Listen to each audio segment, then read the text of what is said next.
मैं इस चीज़ से हैरान होता था कि मैं उनके सामने एक बच्चा हूँ और वो एक आलिम बैठे हैं और वो मुझे सेटिस्फाई नहीं कर सके। उन्होंने एक भी नहीं हदीस दिखाई। कंडेम कर रहे हो, ये शहीद हुए हैं, आप इनकी बात करो। मैंने कहा मेरा तो मकसद ही ये नहीं था, मैं तो आपसे सिर्फ हदीस लेने आया था। उन्हें बस गुस्सा चढ़ गया था कि करबला के बारे में पता चले कि हदीस में क्या मामला था, क्योंकि जिनसे भी पूछते थे वो कहते थे ये तारीखी रवायत। सीने पे बांधा रफ़ा दैन किया तो लोग वहाबी कहते थे।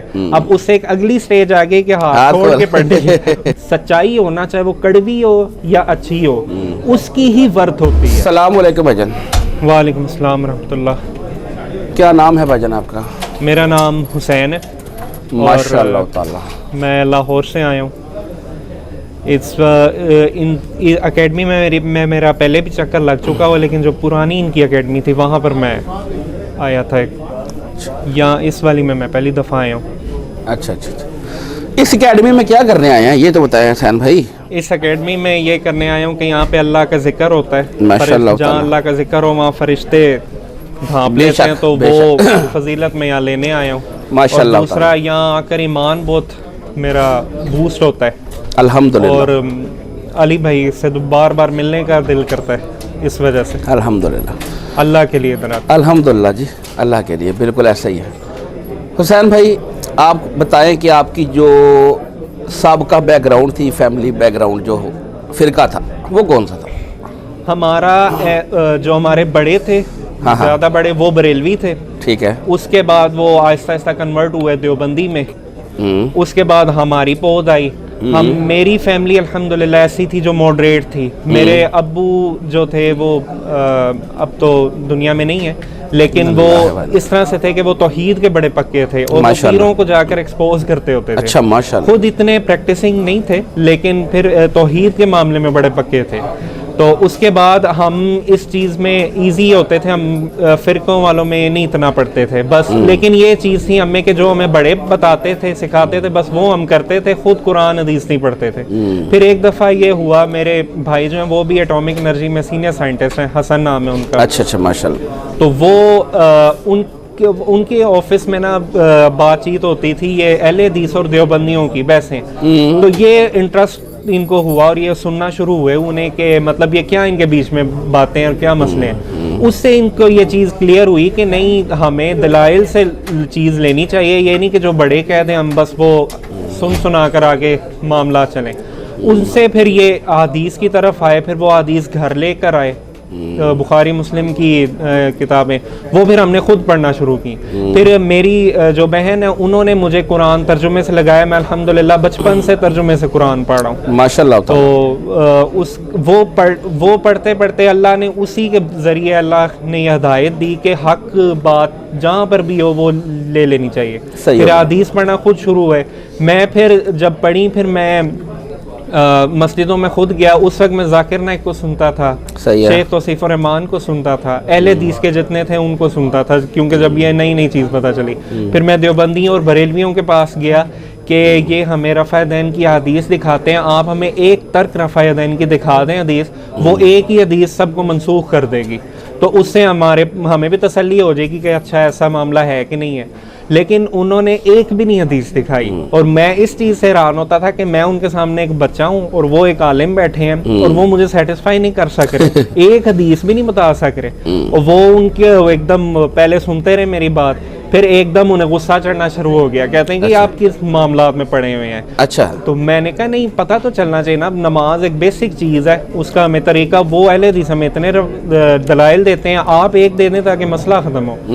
उन्होंने मुझे एक किताब दे दी, कहते हैं आप ये पढ़ें, इसमें है। मैंने कहा अच्छा इसमें वो दलील होगी? कहते हैं हाँ। मैंने जाके पढ़ी तो वो एक उस्ताद और एक शागिर्द की कोई आपस का मुकालमा था। अच्छा। कोई उसमें हदीसों का मामला नहीं था, कोई अपनी बातें थी। वो मैंने लाके ने दी। मैंने कहा इसमें तो कुछ है ही नहीं ऐसा। तो उन्हें गुस्सा चढ़ गया। कहते हैं आप ये एक बुजुर्ग की किताब को ऐसे कंडेम कर रहे हो, ये शहीद हुए हैं, आप इनकी बात करो। मैंने कहा मेरा तो मकसद ही ये नहीं था, मैं तो आपसे सिर्फ हदीस लेने आया था। उन्हें बस गुस्सा चढ़ गया।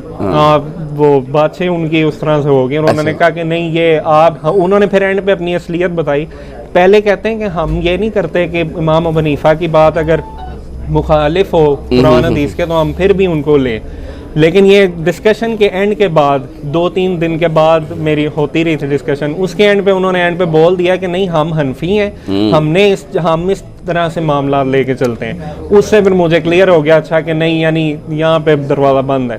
फिर जाकिर नाइक और फिर अहले हदीसों को फॉलो किया, लेकिन अल्हम्दुलिल्लाह उनको एज अ फ़िरका फॉलो नहीं किया। मुझे जो कहता था ना कि आप वहाबी हो गए हो, उनकी मस्जिद में जाते हो, मैं कहता था मैं बिल्कुल वहाबी नहीं हूँ। मैं उनकी मस्जिद को सिर्फ इसलिए प्रायोरिटी देता हूँ कि वहाँ पे सुन्नत के जो मैंने तहकीक किया उसके मुताबिक, सुन्नत के मुताबिक नमाज पढ़ाई जाती है। मैं सिर्फ इसलिए जाता हूँ, वरना मेरा कोई फ़िरका नहीं है। तो उसके बाद एक 2016 में नेट पे यानी देखते रहते थे वीडियोस। 2016 में मेरे भाई देख रहे थे वीडियो ये इंजीनियर मोहम्मद अली मिर्ज़ा की, और मैं नमाज पढ़ रहा था। मुझे नमाज में ना उनकी आवाज़ आ रही थी, तो मैं सोचूं कि एक बड़ी ना पढ़ी लिखी आवाज़ थी, यानी एक पढ़े लिखे और ज़रा कम पढ़े लिखे में बोलने के लहजे में फ़र्क होता है। मौलवियों में मौलवी ज़्यादातर इतना नहीं पढ़े हुए थे, तो मुझे ये बड़े पढ़े लिखी एक एजुकेटेड बंदे की आवाज़ लग रही थी। तो मैं क्योंकि जाकिर नाइक को भी सुनता था, मेरे ज़हन में आए नमाज में कि कोई सूट वगैरह उसने पहना होगा बंदे ने और वो इस तरह बयान कर रहा होगा। मैंने बाद में अपने भाई से पूछा ये कौन है, तो उन्होंने कहा नहीं ये बस एक न्यूट्रल आदमी है, न्यूट्रल बात करता है। मैंने कहा अच्छा चलो ठीक है, फिर मैंने भी ज़हन से निकाल दिया। फिर मुझे एक ये तजस्सुस था अल्लाह के फजल से, जब हम आदीस की तरफ आए थे कि इसमें सही ज़ईफ़ का फ़र्क होता है, तो मेरा दिल करता था कि करबला के बारे में पता चले कि आदीस में क्या मामला था, क्योंकि जिनसे भी पूछते थे वो कहते थे ये तारीख़ी रवायात हैं, तो ये इसमें झूठ सच मिक्स है। तो मेरा एक तजस्सुस होता था कि पता तो चले कि इतना एक बड़ा वाक़या हुआ है। हालांकि अहले हदीस से जुड़े हुए थे, लेकिन अल्लाह का फजल है कि हज़रत अली की, मौला अली की, मौला हुसैन की मोहब्बत दिल में थी माशाअल्लाह। तो लेकिन मैं जाकिर नाइक को सुन के मैं यजीद को उस वक्त रहमुल्लाह ही कहता था, अल्लाह ने माफ़ करे। तो मैं तो यानी इस चीज़ को सही समझता था। तो फिर जब ये चीज़ मैंने नेट पे देखना शुरू किया, अली भाई की आई होती थी एक वीडियो साइड पे, मैं इग्नोर ही करता था कि एक सूफी टाइप बंदा लग रहा है, क्या देखना है। लेकिन एक दिन मुझे ख्याल आया कि मेरे भाई भी इस दिन सुन रहे थे, कह रहे थे न्यूट्रल बंदा है, तो मैंने कहा न्यूट्रल ही बंदा जो होता है ना वो ज़रा सच्ची बात करता है, वरना वन साइडेड होती है। तो मैं एक दफ़ा सुन लूँ, और वो वीडियो थी हज़रत आयशा वाली, जो हौब के कुत्तों वाली एक हदीस है। वो एक मुझे थंबनेल से इंटरेस्टिंग लगी कि अच्छा ये क्या ऐसी बात है। वो जब मैंने देखी तो मैं तो कानों से धुएं निकले और मैं हैरान रह गया। और मुझे अल्लाह के फजल से अट्रैक्ट किया फ़ौरन की बात के दलाइल से बात हो रही है, हदीस के रेफरेंस से। बंदा जज्बाती बात नहीं कर रहा, वरना जज्बाती करे तो मुझे फ़ौरन गुस्सा आ जाए कि ये हज़रत आयशा के बारे में क्या बातें कर रहे हैं। फिर उससे मुझे ये चीज़ क्लिक हुई कि फिर मुझे फिर इनको मैंने थोड़ा बहुत और भी सुनना शुरू किया, लेकिन मुझे था कि मैं ये किस बंदे के पीछे पड़ गया हूँ। अहले हदीस के इतने उलमा हैं, मैं उनमें रहूँ, ये एक बिल्कुल ही सेपरेट हैं बंदे, ना रहूँ तुम इनके साथ ना जुड़ूँ तो क्या मसला है। लेकिन मेरे दिल में अल्लाह ताला ये बात डालते थे कि किताबों में तो बातें लिखी हुई हैं, मैं अगर इनसे अली भाई को छोड़ भी दूँ तो किताबों से बातें तो नहीं ना मिटा सकता, हक तो छुप ही नहीं सकता। तो वो एक ये चीज़ बैठी थी कि जो भी सच्चाई हो ना, चाहे वो कड़वी हो या अच्छी हो, उसकी ही वर्थ होती है। और मैं बिल्ली वो कबूतर की तरह आंखें बंद नहीं कर सकता कि बिल्ली आ गई तो मैं आंखें बंद रखूं, किताबों से वो इबारतें नहीं मिटा सकता। फिर मैंने कहा नहीं, मैंने किताबों पे ही आना है, जो बात लिखी हुई ना मैंने बस उसको फॉलो करने, चाहे वो ड्रोनी हो या अच्छी हो।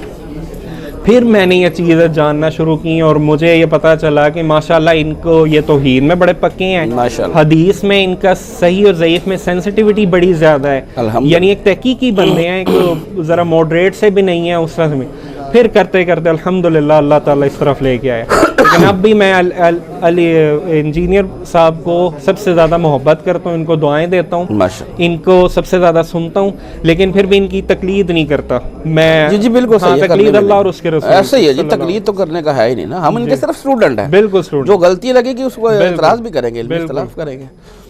अच्छा ब्रदर माशाल्लाह मज़ा आया, आपने एक ही सांस में सारी बातें कह दी, मुझे तो बोलने का ही मौका नहीं दिया। अच्छा आपने बताया आप पहले भी आ चुके हैं यहाँ पे?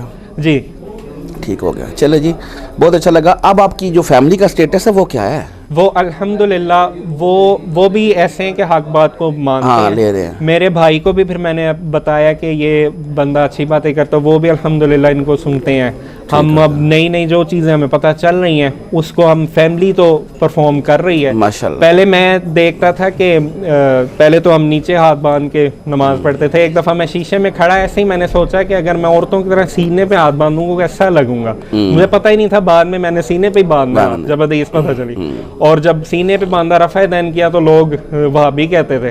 अब उससे एक अगली स्टेज आ गई कि हाथ छोड़ के पढ़ने की, वो उससे भी अगली स्टेज है। लेकिन अल्हम्दुलिल्लाह मैं भी ये परफॉर्म करता हूँ, और इसलिए परफॉर्म करता हूँ ताकि मुझे देख के लोग हैरान हो और उससे वो दावत का पैगाम पहुंचे कि बंदा चेंज हो रहा है। तो चेंज मतलब एक सोसाइटी में नई चीज़ बंदा देख रहा है तो वो उसकी वजह से उसका ट्रेंड शुरू होगा सुन्नत का। माशाल्लाह जी सैन भाई, आप अल्लाह के लिए आए हैं यहाँ पे। अल्लाह ताला आपने जो एफर्ट की वो कबूल करे। आमीन। अभी थोड़ी देर तक मजलिस स्टार्ट हो जाएगी। जी जी। मज़ा आया आपसे बात करके। अभी आप बैठे। जज़ाकल्लाह खैर। अस्सलाम वालेकुम।